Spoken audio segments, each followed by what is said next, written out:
Hello hello. Am I audible? Yes. नमस्ते। तो आज से हम लोग एक नई सीरीज की शुरुआत कर रहे हैं। फिजिक्स पढ़ने वाले हम लोग, है ना। मैं बहुत दिन से ये करना चाह रहा था। ये नया सेटअप है। मुझे दिखना कम हो गया है तो ये लगाना पड़ता है। तो ठीक है। तो हम लोग जो है फिजिक्स पढ़ेंगे। और बेसिकली इस पूरा जो ये काम है ये 164 डेज का होगा। और अगर बीच में गैप्स नहीं आए तो। और इसका टारगेट ये होगा कि 164 डेज में हम लोग ग्रेजुएट लेवल फिजिक्स जो भी होती है अंडर ग्रेजुएशन, मतलब जो बीएससी की फिजिक्स होती है, उनकी किताबों को ऐसे पढ़ जाएं और मैं समझाता चलूं।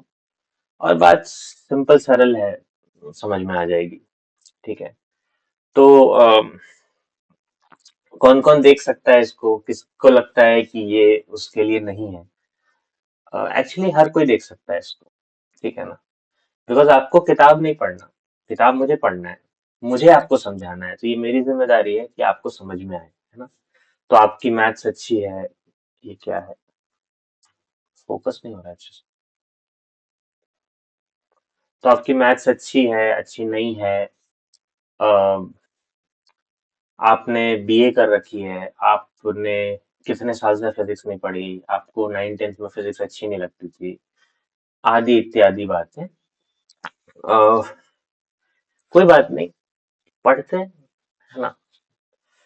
तो अगर आपको पढ़ने की इच्छा है तो आपको कोई नहीं रोक सकता। अभी मैं पढ़ा रहा हूँ, आप पढ़ लीजिए। ठीक है। अगर आप साथ में पढ़ रहे हैं तो कॉपी लेके बैठिएगा। मेरा मेरी ये सारी किताबें एक बार पढ़ी हुई है, एक बार मैंने पूरी पढ़ी। तो मेरे लिए सेकंड रीडिंग होगी। और कई किताबों की तो थर्ड फोर्थ रीडिंग होगी, क्योंकि मुझे बहुत अच्छी लगी तो मैंने बार बार पढ़ी। ठीक है। तो ये पहली किताब है, an introduction to mechanics, Daniel Kleppner and Robert Kolenkow. Indian universities में जनरली क्या होता है कि इंडियन राइटर्स को प्रेफरेंस दी जाती है। क्यों? क्योंकि मे बी वो इंडियन राइटर्स एक्चुअली किताब नहीं लिखते, वो नोट्स लिखते हैं, वो नोट्स बना के देते हैं आपको। ठीक है। तो फॉरेन ऑथर्स की किताबें एक्चुअली किताबें होती हैं, मतलब उसमें किताब वाली बात है, उसमें ना कॉन्सेप्ट समझाया है ना। तो this is one of the most famous books. Mechanics में और भी किताबें हैं, टेलर की किताब है और बहुत सारी अदर किताबें हैं। But this is something that I have read, so I will prefer this. ठीक है। तो आज हम लोग फर्स्ट चैप्टर पढ़ेंगे। This is vectors and kinematics. I am audible right? मुझे डर लगता रहता है। I hope I am audible. Yes, I am audible and I am visible as well, right? ठीक है। तो ये first chapter vectors and kinematics, अगर आपने बचपन में वेक्टर्स ढंग से नहीं पढ़े थे तो ये हो सकता है कि आप कुछ नया सीख लो। शुरू करते हैं। Page number 24। Yes. Vectors and kinematics हम लोग पढ़ते जाएंगे, समझते जाएंगे। Mechanics is at the heart of physics. Its concepts are essential for understanding the world around us and the phenomena on scales from atomic to cosmic. Right? Concepts such as momentum, angular momentum, and energy play roles in practically every area of physics. The goal of this book is to help you acquire a deep understanding of the principles of mechanics. ठीक है। समझ रहे हैं आप? Generic बात लिखी हुई है कि मैकेनिक्स जो है वो बिगिनिंग है, हार्ट है ऑफ ऑल फिजिक्स। सब चीज इससे कनेक्टेड है। तो इसी से क्यों कनेक्टेड है? मे बी बिकॉज जो मैकेनिकल प्रोसेसेस हैं वो सबसे क्लियरली विजिबल थे मैन के लिए। तो उसने बाकी दुनिया की हर चीज में वही मैकेनिक्स का यूज किया किसी चीज को समझने के लिए। फॉर एग्जाम्पल, आप लोगों ने न्यूटन लॉज का नाम सुना होगा, F=ma का नाम सुना होगा। तो इधर ये लोकल ऑब्जेक्ट्स में ये लैपटॉप है, ये फोन है, इधर किताबें हैं, इनको पुश करने में, इनकी इनकी फिजिक्स समझने में मैकेनिक्स काम आती है। बट ऐसा क्यों है कि गैस के पार्टिकल्स एक बॉक्स, एक क्या कहते हैं, सिलेंडर में है, और उसमें भी हम न्यूटन लॉज लगा रहे हैं? ये हमें किसने सिखाया कि अच्छा उतने छोटे स्केल पर भी न्यूटन लॉज लग जाएंगे? और लग जाते हैं, एक एक सर्टेन एक्यूरेसी तक न्यूटन लॉज वहां भी लग जाते हैं। किसने बताया? ये हमने कोशिश करी। क्यों कोशिश करी? क्योंकि जब हमने शुरू में दुनिया को जानना शुरू किया, एरिस्टोटल ने जानना शुरू किया, उसके बाद न्यूटन ने बहुत प्रगति की, गलीलियो उससे पहले, तो लोगों ने मैकेनिक्स के लॉज डिस्कवर किए। मैकेनिक्स के लॉज बड़े सिंपल सिंपल होते हैं कि a body at rest will remain at rest, and a body in motion will remain in uniform motion unless a force changes that, right? तो ये हमारा इमीडिएट अंडरस्टैंडिंग था दुनिया को लेकर के। मैकेनिक्स जो है वो फर्स्ट अंडरस्टैंडिंग है of the world around us. फिर धीरे धीरे हम लोग डीप में प्रोब करने लगे, तो थर्मोडायनेमिक्स आने लगा, इलेक्ट्रिसिटी मैग्नेटिज्म आने लगा, और वहां भी हम लोगों ने लगाया और एक्यूरेटली लग गया। इसका मतलब है कि जिस जैसे भी ये दुनिया बनी है, एक लॉ है जो यूनिवर्सली अप्लाई हो जाता है। न्यूटन लॉज मैक्रोस्कोपिक लेवल पे लोकल ऑब्जेक्ट पे भी अप्लाई हो जाते हैं, एंड टू सम एक्सटेंट वो माइक्रोस्कोपिक लेवल पर भी अप्लाई हो जाते हैं। एंड अगर आपने केपलर लॉज पढ़े हैं तो प्लैनेट्स के लिए भी सन अर्थ रिवॉल्विंग, तो एक फोर्स है जो उसको खींच रहा है ताकि वो सर्कुलर पाथ में मूव करे। तो यहाँ भी हम फोर्स, वही भाषा का यूज कर रहे हैं। इसका मतलब है कि ये जो अंडरस्टैंडिंग एरिस्टोटल को या गैलीलियो को या न्यूटन को हुई लोकल ऑब्जेक्ट्स, छोटे छोटे ऑब्जेक्ट्स को लेकर के, ये इतनी यूनिवर्सल है कि ये एटॉमिक स्केल पे भी कुछ हद तक काम कर जाती है, और ये बहुत ग्रैंड स्केल पर प्लैनेट्स वगैरह के लिए भी काम कर जाती है। समझे? तो इसीलिए मैकेनिक्स जो है वो बहुत फंडामेंटल है टू फिजिक्स, है ना?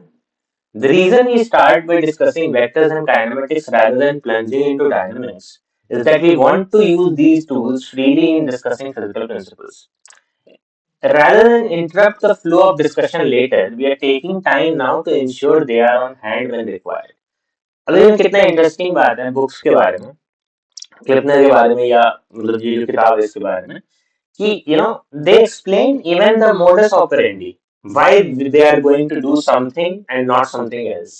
कि अच्छा वेक्टर्स एंड काइनेमेटिक्स पहले डिस्कस कर लेते हैं, क्यों डायनेमिक्स में जाने से पहले। अच्छा ये काइनेमेटिक्स और डायनेमिक्स क्या होता है?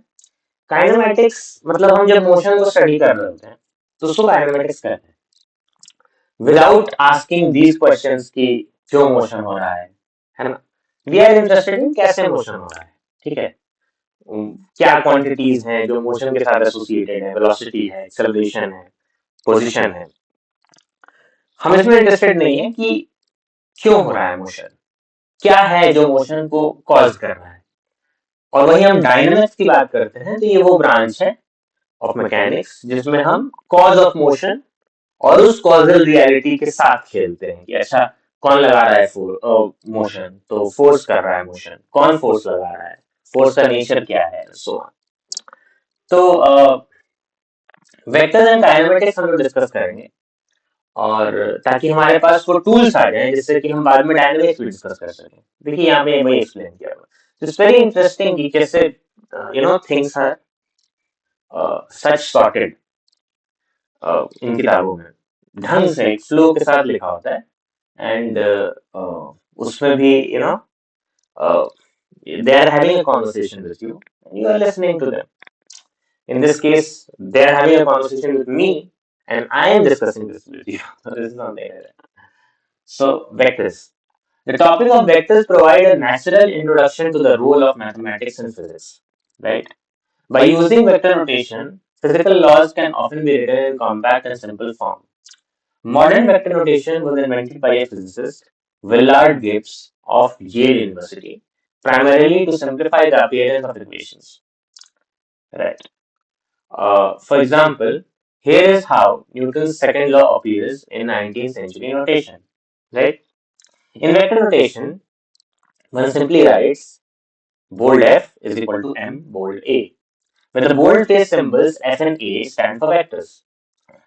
Our principal motivation for introducing vectors is to simplify the form of equations. However, as we shall see in chapter 14, vectors have a much deeper significance. क्या है? Vectors क्या होते हैं? पहले तो vectors mathematics. Vectors are not physics. many people think vectors मतलब physics की बात हो रही है. Quantities vector और scalar होती हैं, but जो vector as a concept है ना, वो mathematics का concept. It's about quantities which are directional in nature. You know, contrary to those quantities जो बस होती हैं, जिनका बस क्वांटिटी इंपॉर्टेंट होती है, जिनकी बस मात्रा इंपॉर्टेंट होती है, मैग्नीट्यूड इंपॉर्टेंट होता है. These are quantities जो डायरेक्शनल भी है, राइट. फॉर एग्जांपल मैं 5 मीटर पर सेकेंड से उधर जा रहा था, तो जितना 5 मीटर पर सेकेंड इंपॉर्टेंट है उतना ही उधर जाना भी इंपॉर्टेंट, राइट. आप उधर भी जा सकते हैं. तो that is what we are talking about. I need to connect to a charger. I forgot. So this might seem to be slow to people who have a decent understanding of vectors and kinematics in general, but I am just doing it my way. I study like this, slow, steady, digesting everything. So yeah. तो Willard Gibbs L university के, उन्होंने ये जो bold वाला notation है वो दिया था, ठीक है, मॉडर्न वेक्टर नोटेशन. और तो कुछ है नहीं इसमें. अब हम देख रहे हैं कि वेक्टर होता क्या है. Mathematicians think of a vector as a set of numbers accompanied by rules for how they change when the coordinate system is changed. For our purpose, a down-to-earth geometric definition will do. Down-to-earth. We can think of a vector as a directed line segment. We can represent a vector geographically by an arrow showing both its scale length and its direction. Vectors are sometimes labeled by letters capped by an arrow. For instance, A vector, A arrow. But we shall use the convention that a bold-faced letter such as A stands for a vector. To describe a vector, we must specify both its length and its direction. Unless indicated otherwise, we shall assume that parallel translation does not change a vector. Thus, the arrow in the sketch all represent the same vector. कुछ बातें interesting हो गई इसमें. जैसे एक बात तो है कि वेक्टर्स क्या होते हैं. मैथमेटिक्स में जनरली चीजों का अलजेब्रा होता है. अलजेब्रा क्या होता है? अलजेब्रा होता है कि आपको मैं कुछ सेट ऑफ क्वांटिटीज बता दूं और मैं बता दूं कि इनको कैसे जोड़ा और घटाया जाता है. जो हमारा लेमैन पर्सपेक्टिव है वो ये है कि नंबर्स तो एक ही होते हैं, 1 2 3 4 5 6 7 8, यही है नंबर्स, और इनको जोड़ा एक ही तरीके से जाता है. एडिशन, सब्ट्रैक्शन ऐसे कर लो, मल्टीप्लिकेशन कर लो, डिवीजन कर लो. ये तो सिंपल सी बात है. अब इसमें क्या बात है? नई बात ये है कि ये एक तरह के नंबर्स हैं. ये ऐसे और नंबर्स हो सकते हैं, ठीक है. अब जैसे ये नंबर्स है, ये क्वांटिटेटिव नंबर्स है, ठीक है, स्केलर नंबर्स है, मतलब मात्रा, इससे मात्रा रिप्रेजेंट होती है. 1 मतलब 1, 2 मतलब 2. लेकिन ऐसी भी चीजों का अलजेब्रा हो सकता है जो सिर्फ नंबर्स ना हो, ठीक है. आपने बुलियन अलजेब्रा का नाम सुना होगा. तो वो 1 और 0 है, ठीक है. फिर उन्हें ऐड कैसे किया जाता है, सब्ट्रैक्ट, उनका एक अपना अलजेब्रा है ना. इन नंबर्स का जो डेसिमल नंबर्स है उनका अपना अलजेब्रा है. उसी तरीके से वेक्टर्स यानी वैसे नंबर्स जो डायरेक्शन एसोसिएटेड होते हैं उनका अपना अलजेब्रा है. तो इसीलिए जो पहली लाइन लिखी हुई है कि mathematicians think of a vector as a set of numbers accompanied by rules for how they change when the coordinate system is changed, right? तो ये है उसका अलजेब्राइक डेफिनेशन कि वेक्टर जो है वो एक सेट ऑफ नंबर्स हैं जिनका अपना अलजेब्रा होता है, जिनके अपने रूल्स होते हैं. एक ज्योमेट्रिक डेफिनेशन भी है कि it's a directed line segment, ठीक है ना, कि ये जो एरो वाला जो हम लोग बचपन में पढ़ते हैं कि वेक्टर मतलब क्या है, ये एरो, ठीक है, कि इसमें ये लेंथ जो है वो मैग्नीट्यूड बताएगा और ये जो एरो है वो डायरेक्शन बताएगी। ये बच्चा वाला डेफिनेशन वो ज्योमेट्रिक डेफिनेशन है। बट अगर आप टेक्निकली पूछो कि भाई सोफिस्टिकेटेड जो सही डेफिनेशन है वो है these are set of numbers with their own algebra, ठीक है। फिर यहाँ नोटेशन पे बात है, एक assumption भी लिया गया है यहाँ पे कि parallel translation does not change a vector. ये एक वेक्टर है, इसको आप यहाँ ले आओ, यहाँ पे आप फिगर देख सकते हो कि ये ट्रांसलेट कर दो, यहाँ ऐसे ट्रांसलेट कर दो, मतलब मूव करो बिना उसके डायरेक्शन को चेंज किए या बिना उसके लेंथ को छोटा बड़ा किए, जस्ट मूव करो ऐसे ऐसे ट्रांसलेट, तो उसकी मैग्नीट्यूड पे या मतलब उस वेक्टर पे ओवरऑल कोई चेंज नहीं आएगा, ठीक है ना। चलिए, तो ये बेसिक डेफिनेशन हम लोग क्लियर कर ले रहे हैं, अलजेब्राइक डेफिनेशन, ज्योमेट्रिक डेफिनेशन, फिर एक असम्पशन कि पैरेलल ट्रांसलेशन से उस वेक्टर में कोई चेंज नहीं आता है। लॉजिकल भी है, वो चीज जो सिर्फ मैग्नीट्यूड और डायरेक्शन पे डिपेंड करती है वो ट्रांसलेशन पे क्यों डिपेंड करेगी? ट्रांसलेशन से उसका डायरेक्शन चेंज हुआ? नहीं। क्या उसका लेंथ छोटा बड़ा हुआ? नहीं। तो बस सेम। अब देखिए, इक्वालिटी ऑफ वेक्टर्स का मतलब क्या होगा? अगर हम कहते हैं कि 5 और 5 बराबर है तो उसका क्या मतलब होता है कि 5 की क्वांटिटी और 5 की क्वांटिटी बराबर। वेक्टर्स में ये दोहरी बात है। क्या है दोहरी बात? If two vectors have the same length and the same direction they are equal, the vectors b and c are equal, b is equal to c, ठीक है, कि दो वेक्टर्स b और c अगर आप उन दोनों के बीच में इक्वल टू साइन दिख रहे हैं, इसका मतलब है दोनों बातें, उनका मैग्नीट्यूड भी सेम होगा और वो सेम डायरेक्शन में पॉइंट भी कर रहे होंगे, ठीक है। The magnitude or size of a vector is indicated by vertical bars, ठीक है, और if no confusion will occur by using italics. For example, the magnitude of A is written as mod A. If the length is root 2, then magnitude of A is root 2. वही बात लिखी हुई है कि ये जो डायरेक्टेड लाइन सेगमेंट है, रे है, इसका जो लेंथ है वो बताता है आपका magnitude. Vectors can have physical dimensions. हाँ, तो देखिए इंटरेस्टिंग बात है कि वेक्टर्स ऐसे तो मैथमेटिक्स का क्वांटिटी, बट जब आप उसको फिजिक्स में यूज करते हैं तो फिर आप क्वांटिटीज को डिसाइड करते हैं कि ये वाला वेक्टर रहेगा, ये वाला स्केलर रहेगा। इंट्यूशन को अपील करता है, आप कहते हैं हाँ ऑफ कोर्स इसमें डिसाइड क्या करना है, वेलोसिटी वेक्टर होता है? नहीं, हमने एक ऐसा सिस्टम बनाया है जिसमें हमने वेलोसिटी को वेक्टर कह दिया है, ठीक है ना, ये हमारा डिसाइड किया हुआ है। वेलोसिटी नेचुरली वेक्टर नहीं होता, वेक्टर्स आर मैथमेटिकल टूल्स। जब आप कहते हो वेलोसिटी इज अ वेक्टर, आप यहां एक स्टेटमेंट दे रहे हो कि मैं डिस्क्राइब करूंगा वेलोसिटी को एज अ वेक्टर। आप मत करो, आप ऐसा मैट्रिक्स बना दो उनका, ठीक है। तो ये बात, तो vectors can have physical dimensions. जब आप डिसाइड करते हो कि वेलोसिटी, एक्सेलरेशन, फोर्स, ये सबको मैं एज वेक्टर रिप्रेजेंट करूंगा तो फिजिकल डायमेंशन आ जाते हैं वेक्टर्स में। If the length of a vector is 1 unit, we call it unit vector. तीन बातें सीखी है, equality of vector, vector can have physical dimensions और यूनिट वेक्टर। क्या? अगर लेंथ ऑफ वेक्टर 1 यूनिट है तो उसको यूनिट वेक्टर कहते हैं। इसका लेना देना डायरेक्शन से नहीं है, इसका लेना देना बस मैग्नीट्यूड से। मैग्नीट्यूड फिक्स होनी चाहिए 1 unit. A unit vector is labeled by a caret. The vector of unit length parallel to A is A cap. It follows that A cap is equal to A vector by magnitude of A.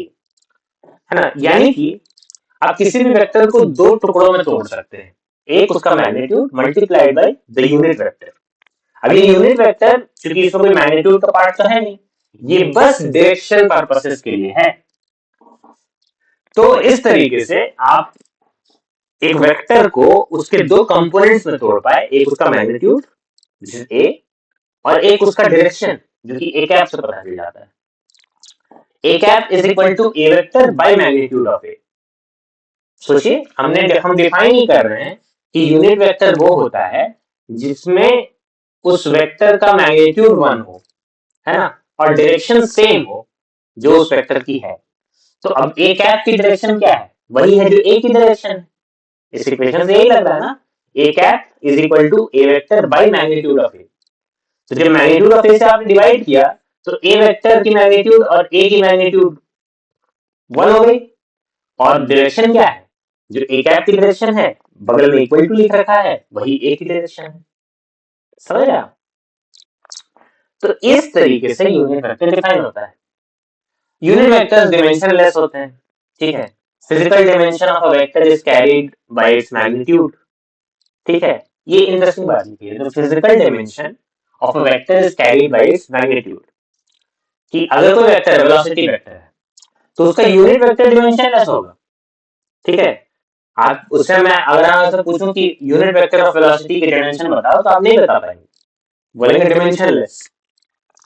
लेकिन मैं पूछूं कि velocity के magnitude का dimension क्या होगा तो metre पर सेकंड। मैग्नीट्यूड में ही डायमेंशन होता है, यूनिट वेक्टर में नहीं होता, ठीक है। चलिए, algebra of vectors, we will need to add, subtract and multiply two vectors and carry out some related operations. We will not attempt to divide two vectors। देखिए कितना इंटरेस्टिंग, कितना मजेदार बात है कि he needs, उसको फील होता है, ये जो फॉरेन ऑथर है इसको फील हो रहा है कि I need to explain myself why we will not divide two vectors, है ना। We will not attempt to divide two vectors since the need never arises. Need never arises. Interesting है कि ये जो बातें हैं एडिशन, सब्ट्रैक्शन, मल्टीप्लिकेशन, बचपन से हम लोग इस तरीके से पढ़ के आए हैं कि ऐसा लगता है कि ये सब तो होता ही है नेचर में। एडिशन नेचुरल बात है, सब्ट्रैक्शन नेचुरल बात है, कुछ नेचुरल नहीं है। ये हमने डिसाइड किया है कि 2 और 2 4 होंगे, ठीक है ना। इसमें कुछ नेचुरल नहीं है, ठीक है। हम नहीं करते तो नहीं होता। अब यहाँ वेक्टर अलजेब्रा में हम नहीं डिसाइड कर रहे हैं कि भाई डिवाइड डिवीजन जैसा कुछ नहीं होगा, क्योंकि जरूरत नहीं पड़ती है, जरूरत नहीं पड़ी, हमने डिफाइन नहीं किया।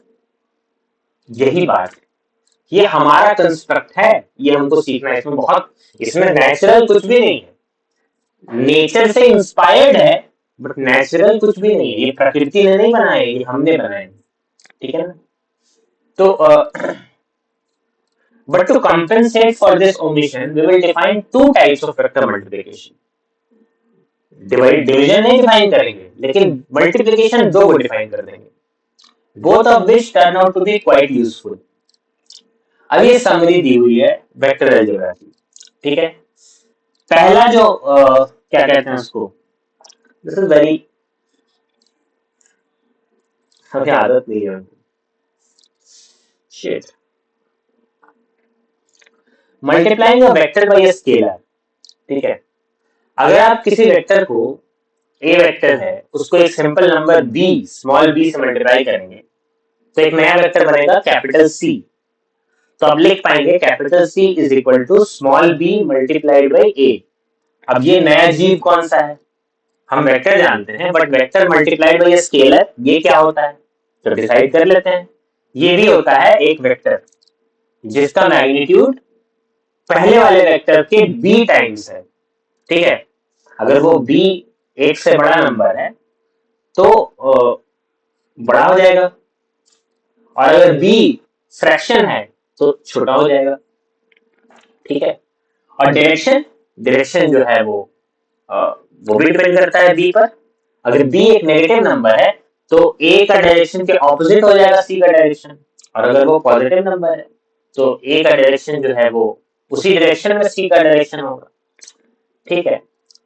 तो ये बात देखिए, फिजिक्स में ना ये चीजें ना बहुत इंपॉर्टेंट हो जाती हैं, क्योंकि इंपॉर्टेंट है बट इंटरेस्टिंग कम है, आई अंडरस्टैंड दैट। तो इसीलिए हम लोग को यहाँ तक बेयर करना पड़ेगा। जब आप इससे पार हो जाएंगे ना तो फिर एक समय आएगा जब आपको एंजॉयमेंट होने लगेगी, ठीक है ना। अभी तो नहीं होगी, अभी आई कांट गारंटी एनीथिंग। तो अगर आप में पेशेंस है तो बैठिए, नहीं है तो जाइए कुछ और देखिए। तो एडिंग वेक्टर्स, ठीक है। आपको दो वेक्टर्स को ऐड करना है तो अभी डिसाइड कर लेते हैं कि कैसे ऐड करेंगे। बाद में पूछेंगे क्वेश्चन तो आपको जवाब देना पड़ेगा कि दो वेक्टर है, एक ऐसे एक ऐसे, तो इसके एडिशन का एक तीसरा वेक्टर कहाँ होगा, तो इसके टेल से इसके हेड को ज्वाइन कर दो, ये होगा a प्लस बी। इसको कहते हैं ट्रायंगल रूल, ठीक है। बल्कि अरे यार ये कैसा रूल है, रूल ऐसा है कि आपने ये जो वेक्टर अलजेब्रा है उसको ज्योमेट्री से रिप्लेस कर दिया। मतलब अब मैं पूछूं कि ये वेक्टर को जोड़ना है, तो आप बस इसके ये वाले वेक्टर का लेंथ निकाल के बता देंगे, लेंथ और डायरेक्शन। तो ये थोड़ा सा अनकंफर्टेबल होता है लोगों को कि यार हमने जब बचपन में नंबर्स का अलजेब्रा सीखा था तो हमने तो ये सीखा था कि 2 और 3 5 होता है, और कैसे होता है तो नंबर लाइन पे सीखा था कि शुरू में 0 से 1 2 और फिर 2 के बाद 1 2 3 तो 5 पे पहुंचे तो 5 हो गया। ध्यान से देखिए तो वो भी वेक्टर अलजेब्रा ही था, बस वो एक डायरेक्शन में था। 2 और 3 टोटल आपने इसके टेल से उसके हेड पे ज्वाइन कर दिया, वो 5 हो गए, ठीक है। वो वेक्टर अलजेब्रा ही था, लेकिन आपको वो वेक्टर अलजेब्रा की तरह पढ़ाया नहीं गया, वो आपको स्केलर अलजेब्रा की तरह पढ़ाया गया, ठीक है। जब सारे वेक्टर एक ही डायरेक्शन में हो तो डायरेक्शन का मतलब ही बचता है, वो स्केलर हो गया, ठीक है ना। यहाँ दो अलग अलग डायरेक्शन के वेक्टर हैं, तो यहाँ आपको जोड़ना सिखाया जा रहा है कि पहले वाले वेक्टर का टेल और दूसरे वाले वेक्टर का हेड ज्वाइन कर दो ऐसे, तो वो डायरेक्शन होगा और ये मैग्नीट्यूड होगा, ठीक है ना। That is adding vectors. Subtracting vectors, subtraction को भी आप एडिशन ही समझ लीजिए, बस वो a माइनस बी जो है वो a प्लस माइनस बी होगा। आपको पता है प्लस और माइनस माइनस होता है, ये हमने डिसाइड कर रखा है स्केलर अलजेब्रा का, स्केलर अलजेब्रा का नोटेशन है ये, ठीक है। ये हमने डिसाइड किया है, प्लस माइनस माइनस होता है, मतलब नेचुरल नहीं है, हमने डिसाइड करा है कि प्लस और माइनस माइनस होता है, ठीक है। इसको आप ऐसे भी ज्योमेट्रिकली अगर समझना चाहते हैं तो ऐसे समझ लीजिए कि एक वेक्टर a है, दूसरा वेक्टर b है। अब मैं बोलूं a माइनस बी किधर होगा, तो b से a की ओर ऐसे एक एरो है ना, कि ये a माइनस बी, ठीक है, ऐसे कर लीजिए a b a minus b a b a plus b, figure आना चाहिए दिमाग में और कुछ नहीं। अलजेब्राइक प्रॉपर्टीज ऑफ वेक्टर्स, आपने बचपन में भी देखा होगा कि जब आप नंबर्स के बारे में पढ़ रहे हैं तो आप पढ़ते हैं कि नंबर्स जो है नेचुरल नंबर्स कम्यूटेटिव होते हैं, एसोसिएटिव होते हैं, डिस्ट्रीब्यूटिव होते हैं, राइट। क्या होता है इन चीजों का मतलब, कि कम्यूटेटिव लॉ का मतलब हुआ कि दो वेक्टर्स को ऐसे जोड़िए कि एक वेक्टर a है उसमें आप b जोड़ दीजिए, तो जो आएगा वही b वेक्टर में a जोड़ने पे आएगा, है ना।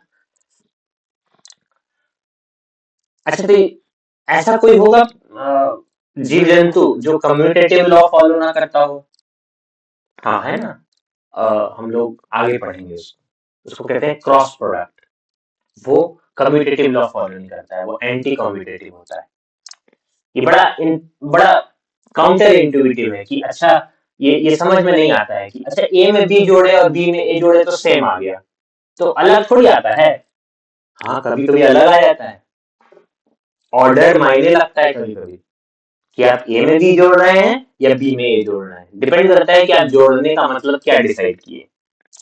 एसोसिएटिव लॉ, चोट लग गया एसोसिएटिव लॉ क्या होता है, एसोसिएटिव लॉ होता है कि अच्छा आप पहले बी और सी को जोड़ दीजिए, जो आए उसमें ए जोड़ दीजिए, तो जो आएगा वो ए और बी को जोड़ने में और फिर उसमें सी जोड़ने में वही आएगा, है ना। स्केलर अलजेब्रा के साथ भी वही सेम है कि भाई आप ए में पहले एक स्केलर डी जोड़िए और उसके बाद उसमें एक स्केलर सी जोड़िए, या फिर सी डी को पहले मल्टीप्लाई कर दीजिए, normal multiplication.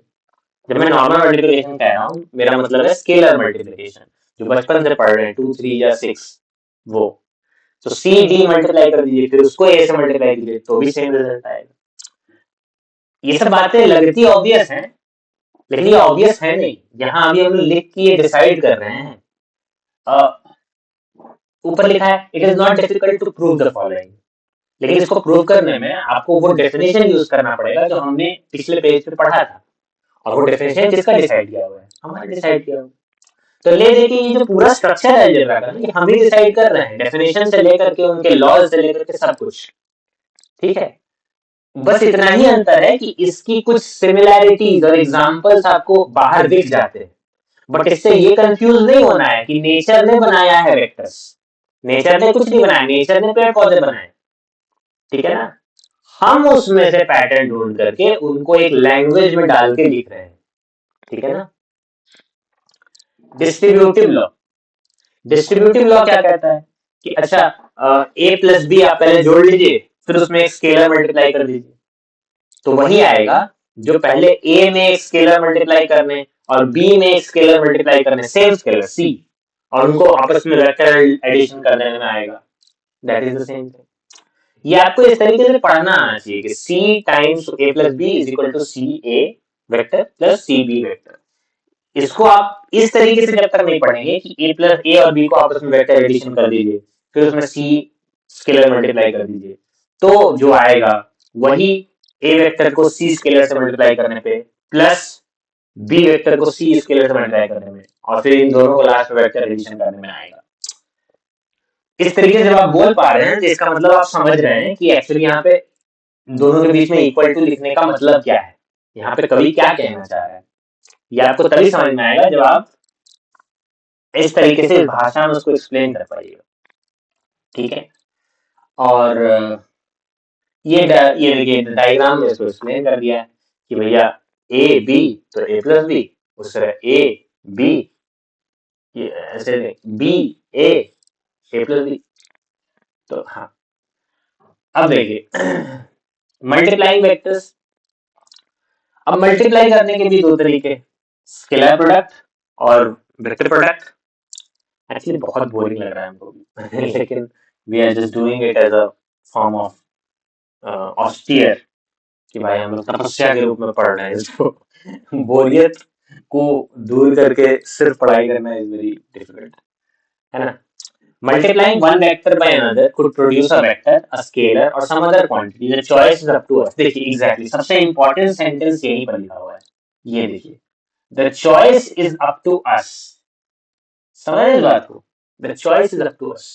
It turns out that two types of vector multiplication are useful in physics। क्योंकि useful यही है, इसीलिए यही डिफाइन किया और कुछ डिफाइन नहीं किया। Dot product is a dot b is equal to ab cos theta, ठीक है। हम लोग पार करते हैं इसको जल्दी जल्दी, ठीक है। इसका मतलब समझ लीजिए, मतलब इंपॉर्टेंट है। मतलब ये है कि a डॉट b क्या होता है, a डॉट b मतलब इसके लिए आपको समझना पड़ेगा, देखिए क्या लिखा हुआ है, a dot b is equal to a times the projection of b on a। Projection of b on a मतलब बड़ा इंटरेस्टिंग मामला है, b वेक्टर है a वेक्टर है, अब मैं कह रहा हूं कि b का प्रोजेक्शन ले लो a में, मतलब इसको आप ऐसे समझिए कि B का कुछ हिस्सा है जो A में है, ठीक है। अगर B A के डायरेक्शन में भी कुछ है, ठीक है, B 100% उस तरफ है, लेकिन कुछ परसेंटेज ऑफ B A की तरफ भी है, कितना है, तो B cos थीटा। 100% किस तरफ है, अपनी डायरेक्शन में। जब हम उन चीजों के बारे में बात करते हैं जिनमें डायरेक्शन होता है, तो वो बड़ी कमाल की क्वांटिटीज होती है। वो इसलिए कमाल की होती है क्योंकि जब आप बात करते हैं कि वो सिर्फ होती नहीं है, वो हर दिशा में अलग अलग होती है। वो अपनी खुद की दिशा में 100%, उनसे थोड़ा 30 डिग्री में वो cos 30 डिग्री हो जाती है, वो 90 डिग्री में 0 हो जाती है। एक वेक्टर है, उसका अपने से 90 डिग्री में कितना हिस्सा है, 0, और अपने से ऑपोजिट डायरेक्शन में माइनस दैट वैल्यू, है ना। तो इससे हम लोग ये समझ रहे हैं कि वेक्टर्स बड़े इंटरेस्टिंग क्वांटिटीज हैं, वो अलग अलग दिशा में अलग अलग परसेंटेज में मौजूद है। तो जब हम कहते हैं कि एक वेक्टर का प्रोजेक्शन निकाल दो दूसरे वेक्टर के डायरेक्शन में, तो बताना है कि हम पूछ क्या रहे हैं, हम पूछ रहे हैं कि उस वेक्टर का कितना हिस्सा दूसरे वेक्टर के डायरेक्शन में मौजूद है। समझ रहे हो? कितना परसेंट, परसेंटेज में नहीं पूछ रहा है, लेकिन क्वांटिटी में बता दीजिए कितना कितना हिस्सा बाकी है। तो answer is b cos theta. और यही बी कॉस थीटा को जब हम ए से मल्टीप्लाई कर देते हैं तो वो बन जाता, उस वेक्टर के मैग्नीट्यूड से मल्टीप्लाई कर देते हैं जिस वेक्टर के डायरेक्शन में निकाल रहे हैं, तो ये डॉट प्रोडक्ट बन जाता है। तो A dot B is equal to A times projection of B on A. इसी को उल्टा भी बोल सकते हैं, B times projection of A on B. ये हमारा डेफिनेशन है, इस तरीके से हम डिसाइड कर रहे हैं, ठीक है। और ये प्रोजेक्शन का जो कॉन्सेप्ट है, इससे बस यही बात समझ में आती है कि वेक्टर्स कुछ ऐसी क्वांटिटीज होती हैं जो अलग अलग दिशा में अलग अलग मात्रा में मौजूद होती है, ठीक है। एक दिशा में 100% मौजूद होती है जो उनका खुद का दिशा होता है, और बाकी दिशाओं में थोड़ा थोड़ा थोड़ा थोड़ा मौजूद होती है, फ्रैक्शन। चलिए, तो ये सब सिंपल सिंपल बातें हैं। अब हम लोग इसको जल्दी जल्दी पार कर दे रहे हैं ताकि मैं बोर ना हो जाऊं। कितना समय हो गया? 36 मिनट हो गया। वेक्टर प्रोडक्ट क्रॉस प्रोडक्ट क्या होता है?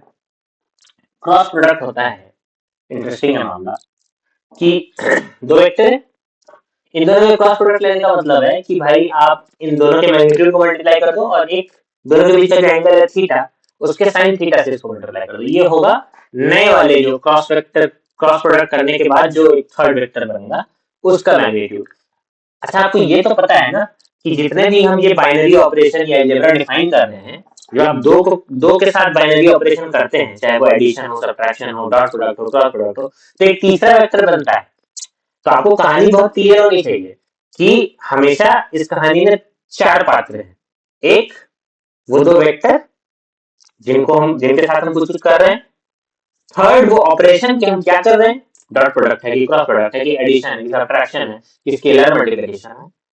और चौथा जो बना, अब यहाँ देखिए C is equal to a cross b, यहाँ ए और बी पहले दो एक्टर्स हैं, फिर क्रॉस प्रोडक्ट तीसरा एक्टर है, और C वेक्टर जो है वो चौथा एक्टर है, ठीक है ना। क्यों इंपॉर्टेंट बता दिया मैंने? क्योंकि अगर आपसे कोई बोल दे वहां पे कि अच्छा एक स्केलर और एक वेक्टर के बीच में क्रॉस प्रोडक्ट हो सकता है, नहीं, बिल्कुल नहीं हो सकता है, क्योंकि हमने डिफाइन ही किया है क्रॉस प्रोडक्ट दो वेक्टर के बीच में, वो स्केलर के बीच में नहीं होता है, वो स्केलर और वेक्टर के बीच में स्केलर मल्टीप्लिकेशन होगा जो हमने ऊपर डिफाइन किया था, ठीक है ना। तो वो बात ये होता है। डायरेक्शन क्या होगा उस नए वेक्टर का? डायरेक्शन होगा ए वेक्टर बी वेक्टर, यहाँ पे अपना हाथ रखिए और ऐसे घुमा दीजिए दूसरे वेक्टर की तरफ थ्रू दैट एंगल। तो ये जो अंगूठा जिस तरफ पॉइंट करेगा उसको हम कहेंगे कि this is the direction of c vector, ठीक। तो ऐसा क्यों है, ये सब कलाबाजी क्यों करनी पड़ रही है? हमने डिसाइड करी है इसलिए करनी पड़ रही है।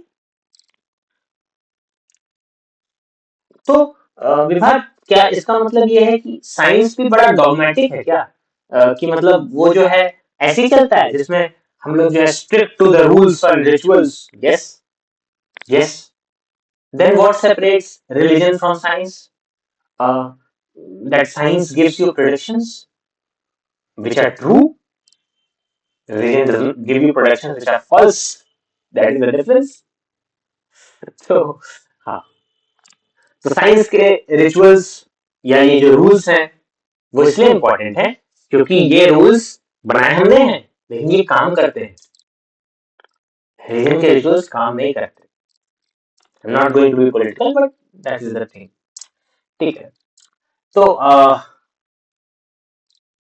चलिए और कुछ इसमें बचा हुआ है। देखिए यहाँ लिखा है a cross a is equal to 0, मतलब एक वेक्टर है उसका अपने ही साथ डॉट प्रोडक्ट कराइए, 0 आएगा।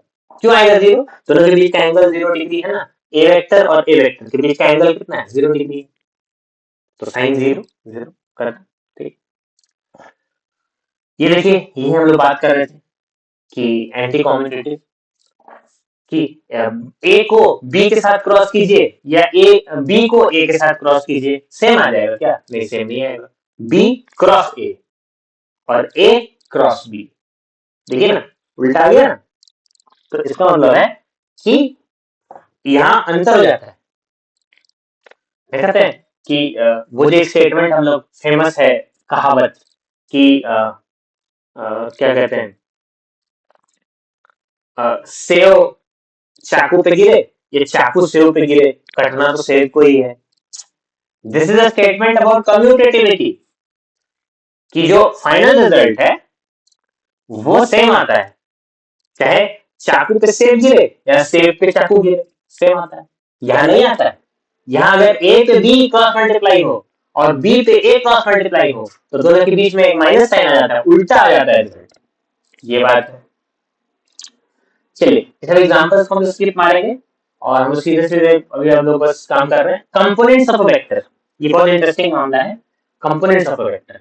The fact that we have discussed vectors without introducing a particular coordinate system shows why vectors are so useful. Vector operations are defined independently of any particular coordinate system. However, eventually we have to translate our results from the abstract to the concrete. And at this point, we have to choose a coordinate system in which we have to work. बहुत कुछ बोला गया है इसमें, ठीक है। अगर आप थोड़ा मेडिटेटिव नहीं, मतलब आप थोड़ा सा ध्यान से नहीं पढ़ते हैं तो आपसे बहुत कुछ मिस हो जाएगा। पहली बात तो ये है कि वेक्टर्स को हम विदाउट कोऑर्डिनेट सिस्टम अभी तक यूज कर रहे थे। इमेजिन कर रहे थे कि एक एरो होगा, उसको दूसरे एरो के साथ ऐड करेंगे तो एक तीसरा एरो बन जाएगा। यहाँ कहीं भी कोऑर्डिनेट्स की बात नहीं हुई, जबकि किसी भी अलजेब्रा में कोऑर्डिनेट सिस्टम सबसे पहले बनता है। कैसे? याद कीजिए बचपन में जो 2 + 3 = 5 लिखते थे तो एक नंबर लाइन बनाते थे ना, तो 2 लिखते थे, फिर 3 कदम आगे बढ़ते थे, तो फिर कहते थे कि अब 5 पे पहुंच गए हैं, इसलिए 2 + 3 = 5 कहते थे। तो ये जो लाइन बनाया कोऑर्डिनेट सिस्टम बनाया ना, तो ये भी तो वेक्टर अलजेब्रा पढ़ रहे हैं, एक नया तरह का अलजेब्रा पढ़ रहे हैं जो कि दो डायरेक्शन में होता है, 2 डायमेंशन में होता है। तो आपको नहीं लगता है कि एक हमें यहाँ पे एक 2D नंबर लाइन बनानी चाहिए थी? जो स्केलर के लिए हम एक नंबर लाइन बनाते थे, यहाँ 2 नंबर लाइन ऐसे बनाएंगे। लेकिन उसके बिना भी हम लोग इतना सब कुछ डिफाइन कर दिए। इसका मतलब है वेक्टर्स जो हैं वो कोऑर्डिनेट सिस्टम जरूरी तो है वेक्टर के लिए, लेकिन उसके बिना भी वेक्टर्स बहुत यूजफुल है। ठीक है, ये पहली बात। तो इसमें एक छिपी हुई बात ये है कि अब हम लोग एक कोऑर्डिनेट सिस्टम जरूर डिफाइन करेंगे। और कोऑर्डिनेट सिस्टम को डिफाइन करने से क्या होगा कि अभी तक जो हम एब्स्ट्रैक्ट में खेल रहे थे कि एक एरो होगा, उसको जोड़ेंगे, लेकिन ये एरो एक्चुअल में सेट ऑफ नंबर्स होते हैं और हम उनको उनमें बाइनरी ऑपरेशंस डिफाइन कर रहे हैं, उनका अलजेब्रा डिफाइन कर रहे हैं। अब ये जो है घूम फिर करके एक कंक्रीट ज्योमेट्री का फॉर्म लेगा जिसमें कोऑर्डिनेट सिस्टम होगा और हम कोऑर्डिनेट्स को ऐड करेंगे। कोऑर्डिनेट ज्योमेट्री बना, हम लोग अलजेब्रा से अब ट्रांजिशन कर रहे हैं कोऑर्डिनेट ज्योमेट्री में, फिर हम लोग कैलकुलस में भी जाएंगे। यही 3 मेन ब्रांच है मैथमेटिक्स की, which is coordinate geometry, algebra and calculus. तो the combination of algebra and geometry, called analytic geometry, is a powerful tool that we shall use in many calculations.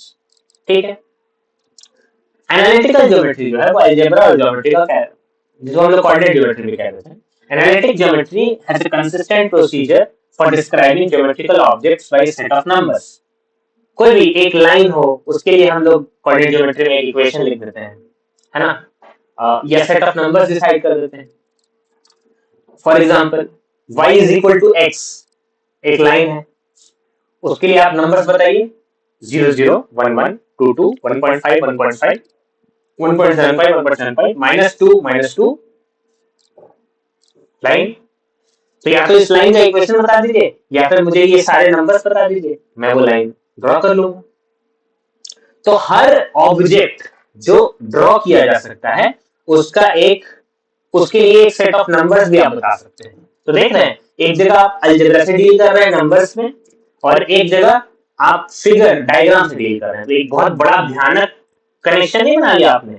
एक language है graphs की, उसमें images की, arrow and so on, और एक language है numbers की, और आपने दोनों में रिलेशन एस्टैब्लिश कर दिया।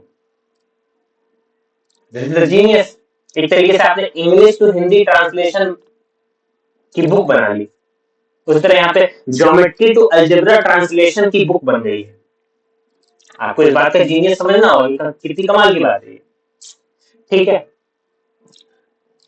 अभी यहाँ पे क्या लिखा हुआ है, students still in school can routinely solve problems that would have taxed the ancient Greek geometer Euclid.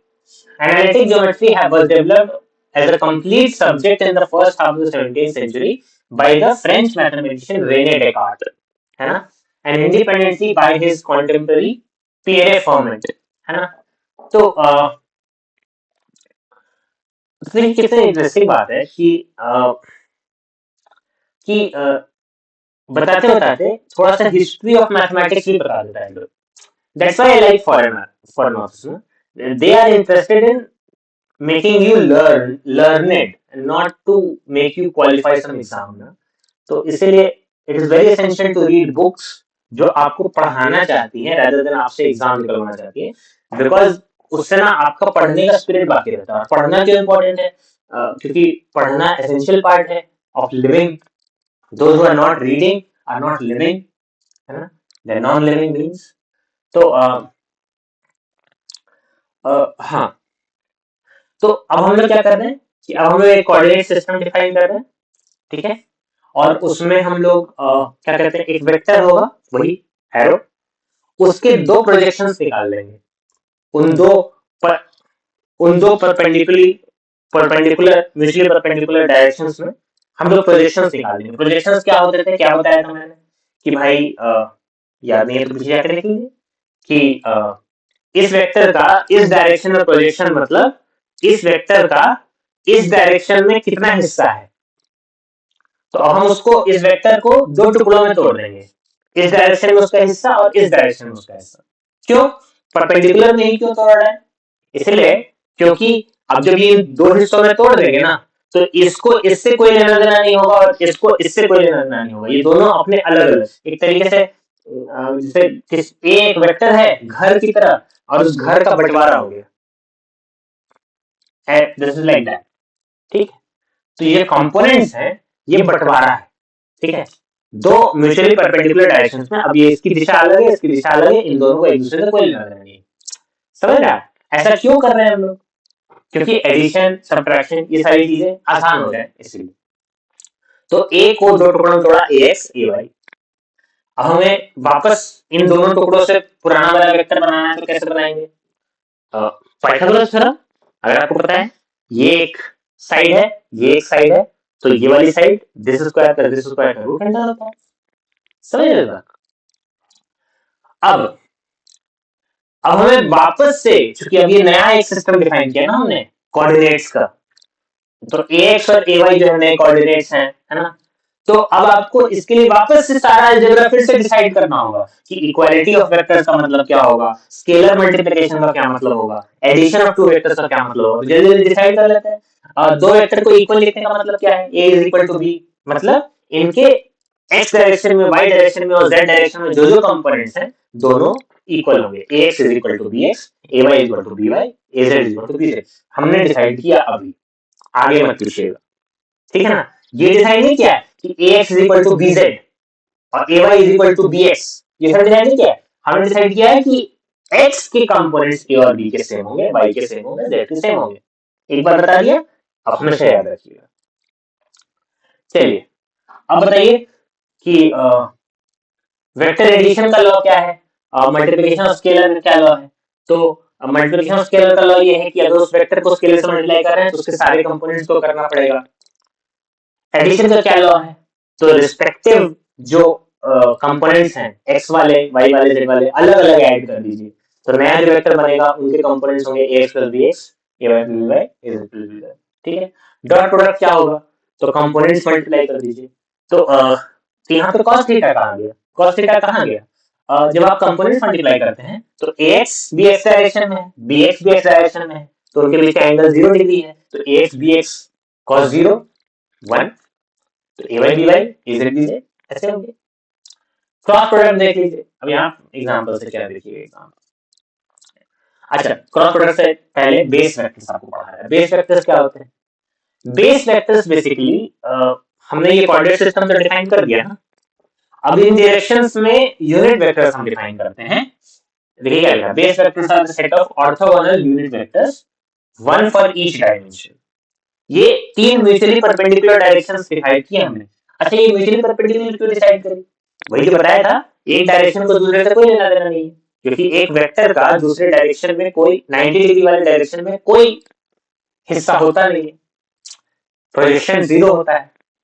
तो इसीलिए परपेंडिकुलर डायरेक्शन डिसाइड करते हैं और उसमें यूनिट वेक्टर डिसाइड करते हैं। यूनिट वेक्टर क्यों डिसाइड करते हैं कि एक बार यूनिट वेक्टर डिसाइड कर लिया तो डायरेक्शन की चिंता नहीं करनी, अब सिर्फ मैग्नीट्यूड में डील करेंगे। हमारा सारा काम जो है वो ऐसा है कि सारे वेक्टर अलजेब्रा को हम लोग को लास्ट में कर देना है स्केलर अलजेब्रा। डायरेक्शन की चिंता यूनिट वेक्टर कर लेंगे, है ना, कोऑर्डिनेट्स की चिंता ये कोऑर्डिनेट एक्सेस कर लेगा। आपको क्या करना है, जोड़ के बता दीजिए भाई, गुना करके बता दीजिए, सिंपल। तो आई जे के वेक्टर, है ना, ये सब रूल्स हैं आई जे के वेक्टर्स को कि आई डॉट आई जो है वो 1 होगा। क्यों 1 होगा? आई डॉट आई क्या होगा, आई का magnitude into cos of angle between them. I और आई के बीच का एंगल कॉमन एंगल है 0 डिग्री, तो 1 1 cos 0 1 तो 1, ठीक है। आई इंटू जे के होता है ये क्रॉस प्रोडक्ट वाला। क्यों होगा ऐसा? इसलिए होगा क्योंकि आई का मैग्नीट्यूड इंटू जे का मैग्नीट्यूड इंटू साइन 90 डिग्री, आई और जे के बीच का एंगल 90 डिग्री, साइन 91 होता है। आई जे का मैग्नीट्यूड 1 होता है, तो मैग्नीट्यूड हो गया 1, डायरेक्शन क्या है आई और जे, तो आई क्रॉस जे के होता है, इसलिए के लिख दिया वहां। तो ये जल्दी जल्दी चल रहा हूँ मैं, इसको आप धीरे धीरे समझ लीजिए, ठीक। तो ठीक है, और कुछ और कुछ और कुछ और कुछ ये सब कुछ कुछ बातें लिखी हुई है। ए क्रॉस बी को हम लोग ऐसे डिसाइड करेंगे कि भाई एक एक डिटर्मिनेंट बनाएंगे। आपको डिटर्मिनेंट पता है कि नहीं पता है? नहीं पता है, देख लीजिए, यही होता है डिटर्मिनेंट। ऐसे लिख देना होता है चीजों को और उसको खोल के ऐसे लिख देना होता है जो नीचे लिख रखा है, equal to a y b z minus a z b y, है ना, आई कैप। तो प्रॉब्लम ये है कि फिजिक्स हायर लेवल पर पढ़ाने का कि आपको मैं कहाँ तक अज्यूम करूं कि आपको आता है और कहाँ तक मैं अज्यूम करूं कि आपको नहीं आता है, ठीक है। तो अगर मैं आपको समझूं कि आपको सिर्फ जोड़ घटाव आता है और मैं आपको पढ़ाऊं क्वांटम मैकेनिक्स, तो इट्स वेरी डिफिकल्ट। तो मैं अज्यूम करता हूं कि आपको 11 12 तक आता होगा। तो खैर, अब हम लोग आ रहे हैं काइनेमेटिक्स की दुनिया में। वेक्टर्स यहां तक थे, इस चैप्टर का नाम क्या था, वेक्टर्स एंड काइनेमेटिक्स। अब वेक्टर खत्म हो गया, अब काइनेमेटिक्स आ रहा है। तो काइनेमेटिक्स यानी मोशन को डिसाइड करने के लिए हमारे पास अब होने चाहिए वैसी क्वांटिटीज जो मोशन को क्वांटिफाई करे। मोशन माने क्या, मूव कर रहा है कोई, इस बात को हमको समझना है। तो पहले तो इसी को समझिए कि इसको समझने का मतलब क्या होगा। इसको समझने का मतलब यही होगा कि ये जो फिनोमेना हमको दिख रहा है, चीजें मूव करती हुई, उड़ती हुई, पंछी उड़ते हुए, गाड़ी चलती हुई, आदमी मूव करता हुआ, चींटी चलती हुई, इसमें इसको समझे कैसे? तो समझेंगे ऐसे कि इसको क्वांटिफाई कर देंगे, मतलब इसको इससे रिलेटेड एक क्वांटिटी डिफाइन कर देंगे जो इसके मोशन को, कितना तेज है, कितना स्लो है, कैसे मूव कर रहा है, अभी कहाँ है, फिर कहाँ जाएगा, ठीक है। इसके लिए क्वांटिटी डिसाइड कर देंगे और फिर समझ लेंगे, ठीक है। ये तो हुआ क्वांटिटेटिव तरीका। फिजिक्स का तरीका क्वांटिटेटिव तरीका है कि आप क्वांटिटी डिफाइन करते हो और फिर उनसे फिर खेलते हो। फिलोसफी का तरीका है क्वालिटेटिव तरीका, आप फिर उसको उससे रिलेटेड क्वालिटेटिव सवाल पूछते हो, एक थ्योरी बनाते हो, क्वालिटेटिव डिस्कशन करते हो। चींटी चल रही है तो क्यों चल रही है ना, रुक क्यों नहीं जाती है, क्या चलना ही सब कुछ है। फिलोसफी का तरीका ये है। फिजिक्स का तरीका है कि अच्छा बता दीजिए कि इसका position at time t is equal to 5 second कितना है, दैट इज पोजीशन, है। तो ये है vector, r vector is equal to x i cap plus y j cap plus z k cap, ऐसे हम लोग डिसाइड करेंगे, है ना। आर का एक्स डायरेक्शन में प्रोजेक्शन क्या है, एक्स है, मल्टीप्लाइड बाई एक्स डायरेक्शन का unit vector I cap and so on, ऐसे करके डिफाइन कर रहे हैं। नहीं मुंह लबरा जा रहा बोलते हुए कहती मैं। तो तो ये सारी बातें एक्चुअली पता है, बोलते बोलते मुंह थक गया, ठीक है, बहुत बोला बहुत लोगों को लगेगा कि अननेसेसरी भी बोला, बट जरूरी था मेरे लिए। तो नेक्स्ट टाइम से शायद हम लोग को एक सेकंड चैप्टर लग जाए काइनेमेटिक्स समझने के लिए, क्योंकि अभी यहाँ पे पोजीशन वेक्टर समझेंगे, डिस्प्लेसमेंट समझेंगे, फिर वेलोसिटी एक्सेलरेशन समझेंगे, फिर उनमें हम लोग कोऑर्डिनेट ज्योमेट्री और अलजेब्रा को मिला है ना, अभी हम लोग कोऑर्डिनेट ज्योमेट्री, अलजेब्रा और कैलकुलस को भी मिला देंगे। देखिए यहाँ पे कैलकुलस सिखा दिया गया आपको, ठीक है। तो ये कैलकुलस भी थोड़ा सा सीखेंगे। बहुत इंटरेस्टिंग है मामला, मुझे बड़ा मजा आता है सिखाने में लोगों को। और फिर आप इधर आ जाइए तो आप सर्कुलर मोशन और काइनेमेटिक इक्वेशन का सॉल्यूशन कैसे फाइंड आउट करते हैं वो भी सीखेंगे, ठीक है। और finally time derivative of a vector क्या होता है, तो डेरिवेटिव ही सिखाना पड़ेगा आप लोगों को।